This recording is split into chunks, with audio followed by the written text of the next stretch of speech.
In this video, we're going to see another example of solving polynomial equations by grouping. So we're looking to find all the x's that make this equation hold true. Our first step is going to be to move all of the terms to the same side and then to consolidate them. For us, that means that we're going to have 7x cubed minus x plus 1, my original left-hand side, and then we're subtracting away x cubed and 3x squared and x. And what's left over on the right-hand side is just 0. Then we consolidate. So I'm going to start by looking for all of my x cubed terms. So I have 7x cubed minus x cubed, so I have 6x cubed. Then I look for x squared terms. I have negative 3x squared. Then I have negative 2 x's and a 1.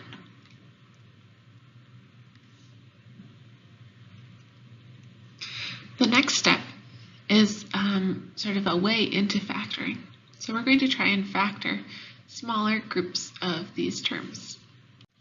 So for instance, I'm going to look at 6x cubed minus 3x squared and try and factor that and simplify it as much as possible. And I'm also going to look at negative 2x plus 1. And I'm going to try and find all of the factors I can here and simplify as much as possible. Okay, so if we are looking at this first group, 6x cubed minus 3x squared, we have a common factor of 3x squared. So 3x squared times 2x minus 1.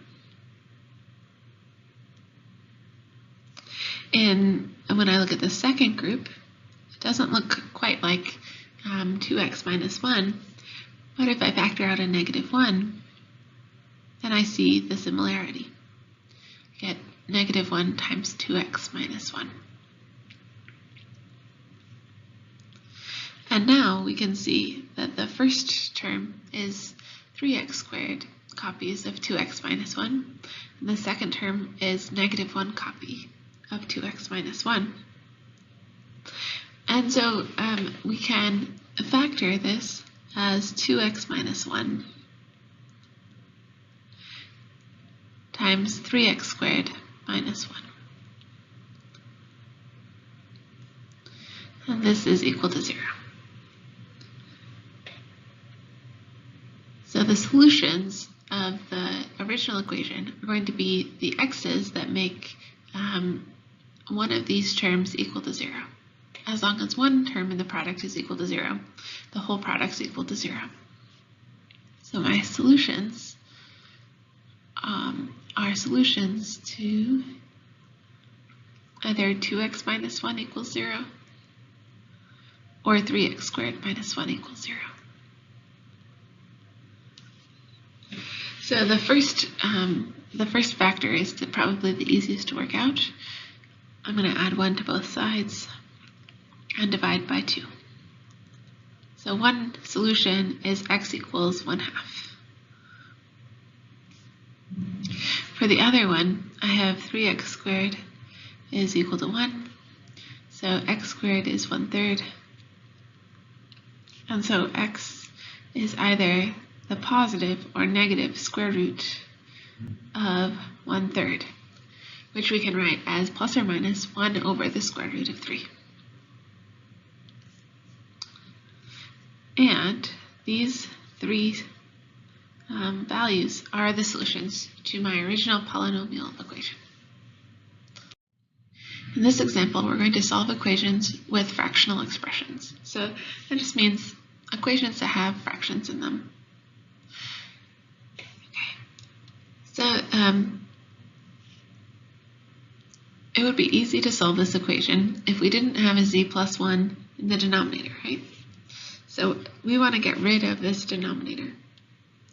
What we're going to do is multiply both sides of the expression by z plus 1 to eliminate that part of the expression. All right, so we're going to multiply both sides by z plus 1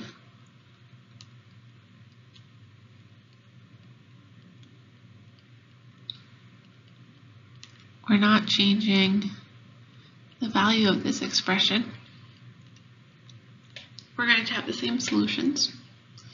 Notice that z plus 1 is never equal to 0 because we can't divide by 0 here. Okay, and we're going to distribute out. So we have z squared plus z. That's what I get when I take this whole expression z plus 1 and multiply it with z. And this is going to be plus 4 z plus 1 over z plus 1.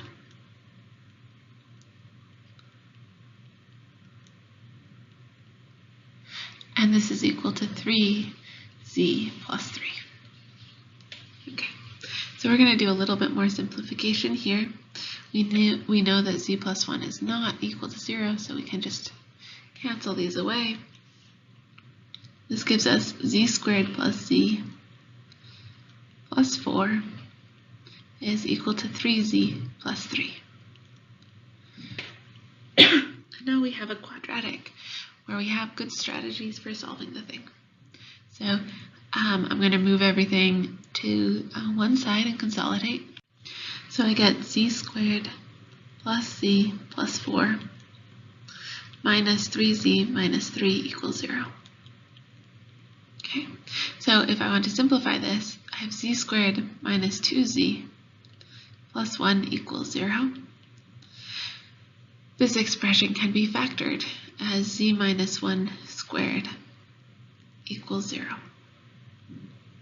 So my solutions are z equals 1 is the only solution.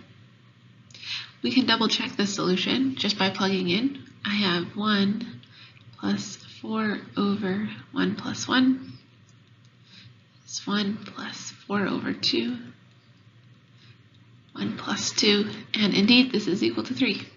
Goodness. So I have found a solution.